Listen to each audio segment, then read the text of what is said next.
Sir ఇక్కడ ఒక personal question అడుగుతున్నాను సార్. అంటే యాక్చువల్‌గా ఇప్పుడు జయభారతి పార్టీ పెట్టారు. మీ ఆశయాలను తీసుకొని వెళ్తున్నారు జనాల్లోకి. కానీ జేడీ లక్ష్మీనారాయణ గారు ఎప్పుడు ఒక సెంట్రిక్ పర్సన్‌గా అంటే టాప్ లీడర్‌గా ఉండాలనుకున్నారు. నంబర్ 1 పొజిషన్‌లో ఉండాలనుకున్నారు. దానివల్లనే పవన్ కళ్యాణ్ గారితో విభేదించి బయటకు వచ్చేశారు. ఇందాక కూడా నేను వస్తూ ఉంటే ఒక కుర్రాడు అంటే ఫస్ట్ టైం ఓటరు నాతో అన్నమాట, జేడీ లక్ష్మీనారాయణ గారు ఆ పార్టీలో ఉండుంటే ఇప్పుడు వైజాగ్ ఎంపీ అయ్యేవారు అని అన్నాడు నాతో ఒక కుర్రాడు ఇందాక. సో కాదు, అట్లాగేమైనా ఉందా? మీరు అంటే నెంబర్ 1 ప్లేస్లో నేను ఉండాలి, సో ఇద్దరు నెంబర్ 1 ప్లేస్లో ఉండడం వల్ల అక్కడ ఫిట్ కాకపోవడం వల్ల బయటకు రావడం జరిగిందా? నేను ఎప్పుడు కూడా రాష్ట్రం నెంబర్ 1గా ఉండాలని కోరుకుంటాను. నేను నెంబర్ 1గా ఉండడం కాదు. దానికోసం ఏంటంటే నిర్దిష్టమైన ఐడియాలు మనకు ఉంటాయి. ఆ ఐడియాలను అమలు చేయాలి అంటే ఏమవుతుందంటే మనకు ఆ విధమైన వాతావరణం కావాలి. నేను ఇప్పుడు అదే అంటున్నాను. ఈవెన్ ఎన్నికల్లో రిజల్ట్స్ వచ్చిన తర్వాత కూడా అందరం కలిసి పనిచేద్దామని నేను అంటున్నాను, కానీ నా మాటే నెగ్గాలి అని నేను అనట్లేదు. ఇప్పుడు అందరం కలిసి పనిచేసి రాష్ట్రాన్ని నెంబర్ 1లో పెడదామని అనుకుంటాను. ఎందుకంటే నేను సుస్పష్టంగా నా భావాలను వ్యక్తం చేసే వ్యక్తి. కానీ రాజకీయ పార్టీల్లో ఎలాగుంటుందంటే ఆ విధంగా సుస్పష్టంగా అభిప్రాయాలు వ్యక్తం చేసే వాళ్ళకి పెద్ద నచ్చకపోవచ్చు చాలా చోట్ల. ఈ పర్టికులర్ కేసులో నేను చెప్పట్లేదు, జనసేన గురించి నేను మాట్లాడట్లేదు. కానీ మిగతా పార్టీల్లో కూడా ఎక్కడైనా చూడండి, ఒక డిసెంట్ వాయిస్ ఎక్కడైనా ఉంటుందా? ఇప్పుడు ప్రస్తుత పార్టీ తీసుకుంటే, ప్రస్తుత ప్రభుత్వం తీసుకుంటే ఎమ్మెల్యేలకు వాళ్లకు 2 సంవత్సరాలకు 3 సంవత్సరాలకే ముఖ్యమంత్రితో కలిసే అవకాశం కూడా లేదని విన్నాను నేను. ఇంకా అభిప్రాయాలు వ్యక్తం చేసేది ఏముంది? వన్ వే కమ్యూనికేషన్, అటునుంచి ఇస్తే వినడమే. కానీ యాక్చువల్గా నేను అనేది ఏంటంటే ప్రజాస్వామ్యంలో చర్చలు జరగాలంటాను నేను. ప్రతి విషయం మీద చర్చ జరగాలి, ప్రతి ఒక్కరూ వాళ్ళ అభిప్రాయాన్ని వ్యక్తం చేయగలగాలి. ఎప్పుడైతే ఇతర వ్యక్తి యొక్క అభిప్రాయం నాకన్నా మంచిదనిపిస్తే దాన్ని యాక్సెప్ట్ చేసుకునే పెద్ద మనసు కూడా ఉండాలి అందరికీ. అయ్యో వీరికి ఎక్కువ తెలిసే అన్నది సాధారణంగా ఏంటంటే పొలిటికల్ పార్టీల్లో ఎవరైనా ఎదుగుతుంటే వాళ్ళని నొక్కేదానికి ప్రయత్నం చేస్తుంటారు. ఎందుకంటే ఎప్పుడు కూడా లీడర్షిప్ ఎప్పుడు కూడా ఫాలోవర్స్ ఎక్కువ కావాలనుకుంటారు, కానీ లీడర్స్ ఎక్కువ కావాలని కోరుకోరు పార్టీలో. అందుకనే అన్నాను, మంచి లీడర్కి మీడియాకర్ లీడర్కి తేడా ఏంటంటే మంచి లీడర్ ఎప్పుడు కూడా మిగతా వాళ్ళను తన స్థాయికి తీసుకురావడానికి ప్రయత్నిస్తాడు. మీడియాకర్ కానీ ఈ పూర్ లీడర్స్ ఏమంటారంటే ఎవరు ఎదగకూడదు, మనం ఏం చెప్తే అది ఫాలో అవ్వాలి అని అంటారు. మోనోపలి ఉండకూడదు. అది చాలా పార్టీల్లో మనం చూస్తున్నాం.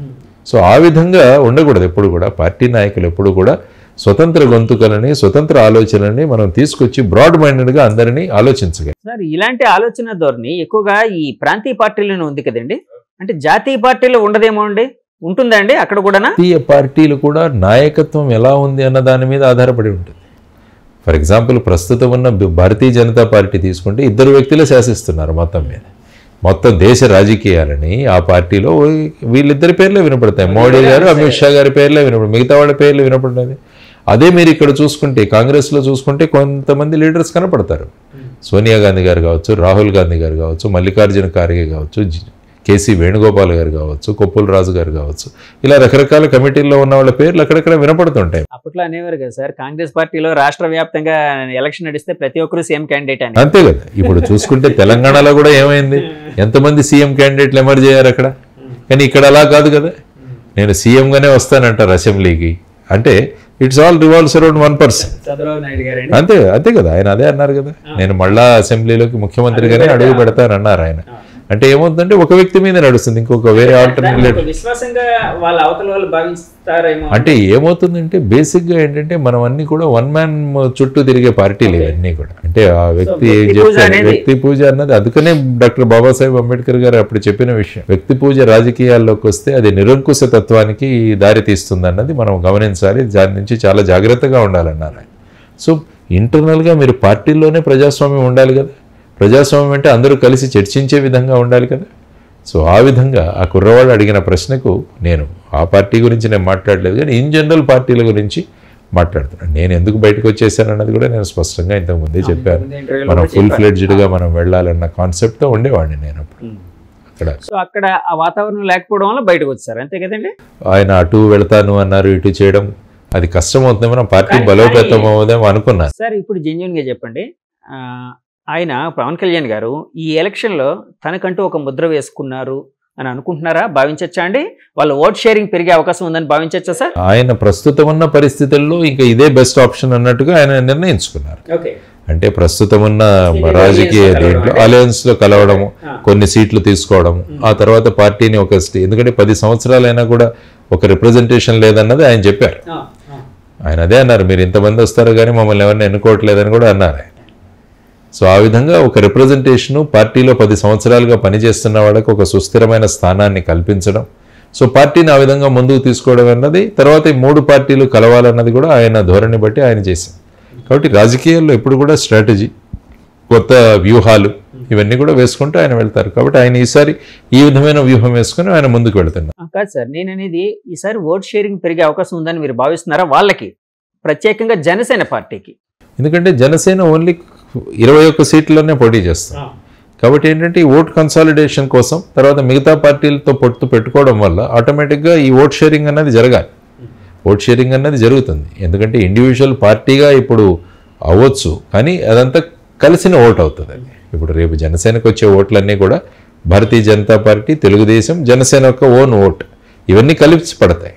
ఇంతకుముందు ఎన్నికల్లో 2019లో పడిన ఓటు జనసేనకు మాత్రమే పడింది. ఆ ఓటు వాళ్ళు 5.6% అది పెరిగే అవకాశం ఉంటుంది డెఫినెట్గా.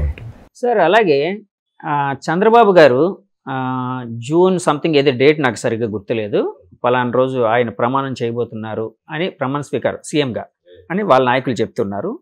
జగన్ గారు జూన్ 10వ తారీఖున విశాఖపట్నంలో ప్రమాణ స్వీకారం చేయబోతున్నారని వాళ్ళ నాయకులు చెప్తున్నారు. అంటే ఇదే ఇందాక అనుకున్నాం కదా, ఏ ప్రతి పార్టీ వాళ్ళు కూడా వాళ్ళ నాయకులు వాళ్ళ కాడర్ యొక్క జోష్ ఉంచడానికి మీరు ఏ డేట్ ని ఇష్టపడుతున్నారు అని అడుగుతున్నారు. అలాగే నేనేంటంటే ఏ డేట్ అయినా కావచ్చు, కానీ ఫైనల్ గా రాష్ట్రం అన్నది ఎదగాలని నేను కోరుకుంటాను. ఎవరి లీడర్షిప్ అయినా కానీ ఈసారి ఇవన్నీ మరిచిపోయి ఈ విధంగా ఈ రాజకీయాలన్నీ మరిచిపోయి ఒక 5 సంవత్సరాలు అందరం కలిసి పనిచేద్దామని అంటున్నాను నేను. 5 సంవత్సరాలు, ఒక్క 5 సంవత్సరాలు అందరం కలిసి పనిచేసి మన రాష్ట్రాన్ని అభివృద్ధి చేద్దామన్నది నా కాన్సెప్ట్. సార్ ఇందాకలా అధికార వికేంద్రీకరణ కోసం మాట్లాడుతూ నేను ఒక క్వశ్చన్ కూడా అడిగాను. 3 రాజధానుల వికేంద్రీకరణ అంటున్నారు కదండి జగన్ గారు అని అన్నాను.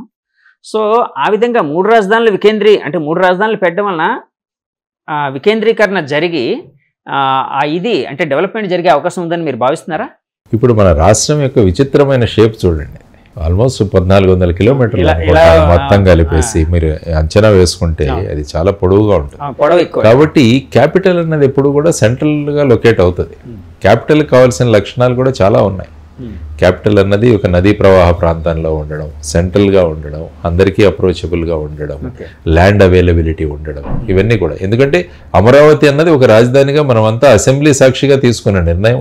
ప్రధానమంత్రి గారు వచ్చి అక్కడ శంకుస్థాపనలో పార్టిసిపేట్ చేయడం, వాళ్ళు సుమారుగా 2500 కోట్ల రూపాయల గ్రాంట్స్ ఇవ్వడం, ఇక్కడ ఇన్ఫ్రాస్ట్రక్చర్ డెవలప్ అవ్వడము, ఆ తర్వాత ప్రభుత్వాలు మారడం, ఆ తర్వాత ఈ విధమైన భూమికి తీసుకోవడం, మనం ఆల్రెడీ ఇది డిసైడ్ చేసుకున్నాం ఒకటి చేద్దామని. ఇప్పుడు ఏమవుతుంది, 3 రాజధానులు అంటున్నాం. ఇక్కడ నుంచి పాలనా రాజధాని విశాఖపట్నం, తర్వాత ఇప్పుడు ఏదైనా తర్వాత వచ్చేసి జ్యుడిషియల్ క్యాపిటల్ కర్నూలు అని, న్యాయపరమైన రాజధాని కర్నూలు అని, తర్వాత ఈ శాసన పరంగా లెజిస్లేటివ్ క్యాపిటల్ వచ్చేసి అమరావతిలో ఉండాలని మీరు అంటున్నారు. అంటే ఇప్పుడు ఏమవుతుందంటే ఒక పర్టికులర్ పని కావాలంటే ఒక మనిషి ఎక్కడెక్కడికి తిరగాలి. ఫర్ ఎగ్జాంపుల్ ఇచ్చాపురంలో ఉన్న వ్యక్తి హైకోర్టుకి వెళ్ళాలి, ఇచ్చాపురం నుంచి కర్నూలుకి వెళ్ళాలి. ఆ విధంగా ఫర్ ఎగ్జాంపుల్ కుప్పంలో ఉన్న వ్యక్తి ఏదైనా ఒక ఫైల్ పట్టుకొని వెళ్ళాలి, ఏదైనా మూమెంట్ విశాఖపట్నానికి రావాలి. సో ఎలా అవుతుంది చూడండి ఈ క్రిస్ క్రాసింగ్. సపోజ్ ఇప్పుడు ఏమవుతుంది, ఈ 3 ఒకే స్థలంలో ఉంటే ఒక వ్యక్తి వచ్చినవాడు అన్ని పనులు చూసుకుంటాడు. ఇప్పుడు ఒక్కొక్క దానికి ఒక చోట పరిగెత్తాల్సి వస్తుంది. అందుకని జై భారత్ నేషనల్ పార్టీ ఏమంటున్నామంటే 26 అభివృద్ధి రాజధానులు చేయండి, మీరు 3 వద్దు, 26 అభివృద్ధి రాజధానులు చేయండి, 175 వికసిత కేంద్రాలుగా ఒక్కొక్క నియోజకవర్గాన్ని మీరు మార్చండి అని మేము అడుగుతున్నాం. ప్రతి జిల్లా కూడా ఒక క్యాపిటల్గా మారాలి. 3 రాజధానులు కాదు 26 రాజధానులు కానీ నేను ఎప్పటి నుంచో చెప్తున్నాను. ప్రతి జిల్లాకు కూడా ఒక విశిష్టమైన స్థానం ఉండాలి. ఎందుకంటే అక్కడ ఉన్న రిసోర్సెస్ని బట్టి దాన్ని ఆ క్యాపిటల్గా చేయండి. కోనసీమ జిల్లాలో తీసుకోండి, అక్వా క్యాపిటల్ చేయండి దాన్ని. అక్వా కల్చర్ ఉంది, రైస్ ఉంది, మన దగ్గర ప్యాడీ పండుతుంది బ్రహ్మాండంగా. వాటన్నింటినీ క్యాపిటల్ అక్కడ తయారు చేయండి. ఐటీ క్యాపిటల్గా విశాఖపట్నాన్ని తయారు చేయండి. తర్వాత వచ్చేసి మినరల్ క్యాపిటల్స్, తర్వాత హార్టికల్చర్ క్యాపిటల్గా రాయలసీమ జిల్లాను డెవలప్ చేయండి. ఇలా రకరకాల స్కోప్ ఉంది మనం చేయడానికి. డైరీ క్యాపిటల్గా మీరు చిత్తూరు ఆ జిల్లాని డెవలప్ చేయండి. ఎందుకంటే అక్కడ వాతావరణం కావచ్చు, అక్కడ ఉన్న ఇది కావచ్చు. ఆ విధంగా మీరు తయారు చేయొచ్చు. ఒక్కొక్క జిల్లాని మినరల్ క్యాపిటల్ చేయొచ్చు, ట్రాన్స్పోర్టేషన్ క్యాపిటల్. ఈ సేమ్ మోడల్ మీకు తమిళనాడులో దొరుకుతుంది. తమిళనాడు ఒక్కసారి మీరు అనలైజ్ చేస్తే అది ప్రతి జిల్లా కూడా ఒక క్యాపిటల్. వెళ్ళండి మీరు శివకాశీకి వెళ్ళండి, మీకు ప్రింటింగ్ అక్కడే, బాణాసంచా అక్కడే. తర్వాత తిరుపూర్కి వెళ్ళండి, హోయిసరి అంతా మనం ఈ బనియన్లు కానీ వీటిలన్నిటి కూడా తిరుపూర్లో జరుగుతుంది. ట్రిచ్చికి వెళ్ళండి, ట్రాన్స్పోర్ట్ క్యాపిటల్. కోయంబత్తూరుకి వెళ్ళండి, మోటార్స్, పంప్ సెట్స్ ఇవన్నీ దగ్గర. సేలం వెళ్ళండి, స్టీల్ క్యాపిటల్. ఇలా ప్రతి జిల్లాను ఒక క్యాపిటల్గా వాళ్ళు తయారు చేసుకున్నారు. అందుకనే తమిళనాడు ఆ విధంగా అభివృద్ధి చెందింది. అక్కడ అగ్రికల్చరు, ఇండస్ట్రీ ఈ రెండింటి మధ్య సమన్వయం ఎలా ఉంటుందంటే ఈ రెండు ఒకరినొకరు షేర్ చేసుకుంటారు. సో ఆ విధంగా చేసుకునే కెపాసిటీ మనకు బ్రహ్మాండంగా ఉంది. ఆంధ్రప్రదేశ్ అనేది ఒక తమిళనాడుగా తయారవ్వాలన్నట్టు, అంటే ప్రతి జిల్లా కూడా ఒక కేంద్రంగా కావాలి అన్నది నా కాన్సెప్ట్. ఆ విధంగా చేయాలి, తమిళనాడు తరహాలో అవ్వాలి. ఇప్పుడు ఏంటి, ఫర్ ఎగ్జాంపుల్ మీరు కర్నూలులో హైకోర్టు పెట్టారు, ఏమవుతుంది, హైకోర్టు జడ్జీలందరూ అక్కడికి వెళ్తారు, ఒక బిల్డింగ్ వస్తుంది, జిరాక్స్ షాపులు పెరుగుతాయి, అక్కడ ఉన్న రియల్ ఎస్టేట్ పెరుగుతుంది, రెంటల్ వాల్యూస్ పెరుగుతాయి. కానీ ఏమవుతుంది, ప్రజలకు ఇన్కన్వీనియన్స్ కదా. దాని బదులు నేను అన్నది ఏంటంటే అమరావతిని మీరు హైకోర్టుగా పెట్టండి, ఒక హైకోర్టు బెంచ్ విశాఖపట్నంలో పెట్టండి, ఇంకొక హైకోర్టు బెంచ్ కర్నూలులో పెట్టండి. అంటే రాయలసీమ జిల్లాలో ఉన్న వాళ్ళంతా కూడా హైకోర్టు పరిధిలో ఉన్న విషయాలు కర్నూలులో తెలుసుకుంటారు. ఉత్తరాంధ్ర ఈ ప్రాంతంలో ఉన్న వాళ్ళందరూ కూడా విశాఖపట్నంలో అవుతుంది. ఇప్పుడు మన కేజీహెచ్కి వచ్చేటట్టు ఉత్తరాంధ్ర వాళ్ళందరూ ఇక్కడికి వచ్చేటట్టు ఇక్కడే హైకోర్టుకి వస్తారు. తర్వాత కృష్ణా, గుంటూరు, తర్వాత ఈ నెల్లూరు ఉన్నవన్నీ కూడా అమరావతికి వస్తారు. ఈ సిస్టమ్ మాకు మహారాష్ట్రలో ఉంది. బాంబేలో మెయిన్, ఔరంగాబాద్లో ఒక బెంచ్, తర్వాత వచ్చేసి మాకు నాగ్పూర్లో ఒక బెంచ్. తర్వాత కావాలంటే ఒక సెషన్ మీరు ఎక్కడైనా పెట్టండి. సార్ ఈ బెంచ్ కావాలి అంటే ఇప్పుడు ఇలా పెట్టాలి అంటే మనం సుప్రీంకోర్టు గైడ్ లైన్స్, హైకోర్టు వారిని తీసుకుని రాష్ట్రపతి దగ్గరికి వెళ్ళి మనం తీసుకోవచ్చు. అది చేయొచ్చు, అది సులభం, అది చాలా సులభం. హైకోర్టుతో అయిపోతుంది అది పని. ఎందుకంటే ఆల్రెడీ రాష్ట్రపతి గారు నోటిఫికేషన్ ఇష్యూ చేసేసారు అమరావతి. ఇప్పుడు ఇక్కడ దీన్ని హైకోర్టు సుప్రీంకోర్టుతో కన్సల్ట్ చేసుకుని దాన్ని బట్టి 2 బెంచెస్ పెట్టుకోవచ్చు. ఏముంది, అది వికేంద్రీకరణ. అంటే ఫైనల్గా వికేంద్రీకరణ అన్నది ప్రజల యొక్క సౌకర్యం కోసం ఉండాలి, ప్రజలను కష్టపెట్టడానికి కాదు. మీరు ఆ చివరి నుంచి ఈ చివరికి వెళ్ళండి, హైకోర్టు కావాలంటే కర్నూలుకి వెళ్ళండి, అభివృద్ధి మీకు ఏదైనా ఎగ్జిక్యూటివ్ మ్యాటర్ ఉంటే మీరు ఇక్కడికి రండి, లేకపోతే లెజిస్లేచర్ జరగాలంటే కావాలంటే మీకు ఒక సెషన్ మీరు విశాఖపట్నంలో పెట్టండి, ఒక బడ్జెట్ సెషన్ మీరు ఇక్కడ పెట్టుకోండి, ఒక వింటర్ సెషన్ కర్నూలులో పెట్టండి, ఒక వింటర్ సెషన్ విశాఖపట్నంలో పెట్టండి. సో దట్ ఆ ప్రాంతంలో ఉన్న సమస్యలన్నీ కూడా చర్చించబడతాయి ఆ టైంలో మాకు. ఎందుకంటే మహారాష్ట్రలో నేను పనిచేశాను కాబట్టి మా వింటర్ సెషన్ అన్నది నాగ్పూర్లో జరుగుతుంది. సో అందరూ అక్కడికి వెళ్తారు. ఓ 15-20 రోజులు అసెంబ్లీ సెషన్స్ అన్ని కూడా నాగ్పూర్లో జరుగుతాయి. కాబట్టి ఆ ప్రాంత ప్రజలు ఎవరైతే మేము అభివృద్ధి నుంచి నోచుకోవట్లేదని విదర్భ ప్రాంతం అంటారు దాన్ని, విదర్భ వాసులంతా కూడా మాకు ఇక్కడ అసెంబ్లీ జరుగుతాం కాబట్టి అప్పుడు వాళ్ళ సమస్యలన్నీ తీసుకొస్తారు అక్కడికి, అవన్నీ డిస్కస్ అవుతాయి. సో ఆ విధంగా పెట్టుకోవచ్చు మనం.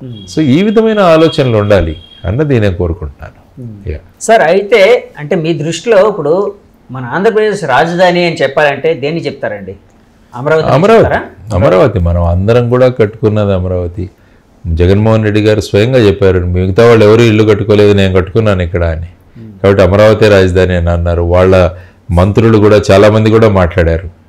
సో ఆ విధంగా మనం ఆల్రెడీ అసెంబ్లీలో పాస్ చేసాం. ఇది అసెంబ్లీలో అన్ని పార్టీలు కలిసి మనం పాస్ చేసి అక్కడ ఒక ప్రోగ్రాం పెట్టి, కార్యక్రమం పెట్టి, ప్రధానమంత్రి గారిని పిలిచి, తర్వాత ఐ థింక్ ఇటు నుంచి తెలంగాణ ముఖ్యమంత్రి గారు కూడా వచ్చినట్టున్నారు ఆ టైంలో, ఆయన వచ్చారు. అందరూ కలిసి మనం అంతా మనందరి సాక్షిగా అక్కడ శంకుస్థాపన జరిగింది అమరావతిలో.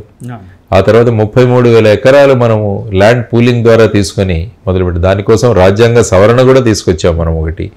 ఆ తర్వాత వచ్చేసి అక్కడ ఎవరైతే భూములు కోల్పోయారో వాళ్ళందరికీ కూడా ఇప్పటికి కూడా చెల్లిస్తున్నారు అమౌంట్. ఎందుకంటే వాళ్ళకు ఒక కమర్షియల్ కాంపోనెంట్ ఇస్తామన్నారు, రెసిడెన్షియల్ కాంపోనెంట్, కమర్షియల్ కాంపోనెంట్ ప్రతి ఒక్కరికి ఇస్తామన్నారు. సో అవన్నీ కూడా వాటికి ఇప్పుడు డబ్బులు కడుతూనే ఉన్నాం. కానీ రాజధాని ఏది డెవలప్ అవ్వలేదుగా. మరి ఇప్పుడు ఏ విధంగా డెవలప్ అవుతుందో చూడాలి. మరి వచ్చే ప్రభుత్వం ఏదైతే కావచ్చు, కానీ మరి రాజధాని ఏం చేస్తారన్నది కూడా ఒక పెద్ద కాన్సెప్ట్. ఇప్పుడు ఏ ప్రభుత్వం రాబోతుందండి? వైసీపీ ప్రభుత్వం రాబోతుందా, టీడీపీ ఎన్డీఏ ప్రభుత్వం వస్తుందని భావిస్తున్నారా? చేస్తున్నాం పోల్ అంచనాలు అంటే ఇప్పుడు మామూలు చూస్తూ ఉంటారు. నేను సెఫాలజిస్ట్ కాదు, నేను ఒక ఎగ్జిట్ పోల్ ఏజెన్సీ కూడా కాదు. ఎందుకంటే ప్రతి పార్టీ కూడా క్లెయిమ్ చేసుకుంటున్నారు వాళ్ళు. మాకు ఆయన 159 157 అండి, 157 ఆయన అన్నారు, వీరు 160 అంటున్నట్టు, 160 వరకు వస్తాయని చెప్తున్నారు. అందుకని అదే అన్నాను, డీలిమిటేషన్ నెంబర్ ఏదైతే ఉందో ఇద్దరు కలిపి మాట్లాడుతున్నారని అన్నాను నేను. సో ఆ విధంగా కాకుండా 4వ తారీఖున ప్రజల యొక్క ఎవరికి వాళ్ళు ఓటు చేశారో వాళ్ళకి తెలుస్తుంది. కానీ నా కోరిక ఒకటి, ఎవరికి ఎన్ని సీట్లు వచ్చినా కూడా ఫైనల్గా ఈ 175 అన్నది అందరం కలిసి పనిచేద్దాం అంటాను నేను. ఎందుకు అందరం కలిసి పనిచేద్దాం ఈసారికి 5 సంవత్సరాలకు ఒక్కసారి మనం అందరం కూడా మన వ్యక్తిగత విభేదాలు, పార్టీ విభేదాలు వీటిలన్నింటినీ పక్కన చేసుకొని రాష్ట్రం అన్నది మాకు ప్రాధాన్యం అన్న కాన్సెప్ట్తో కనుక మీరు రాగలిగితే అప్పుడు ఏమవుతుందంటే నిజమే. దానికోసం ఎవరైతే గవర్నమెంట్ ఫామ్ చేస్తున్నారో వాళ్ళు పెద్ద మనసుతో అందరినీ ఆహ్వానించాలి. సార్ ఇప్పుడు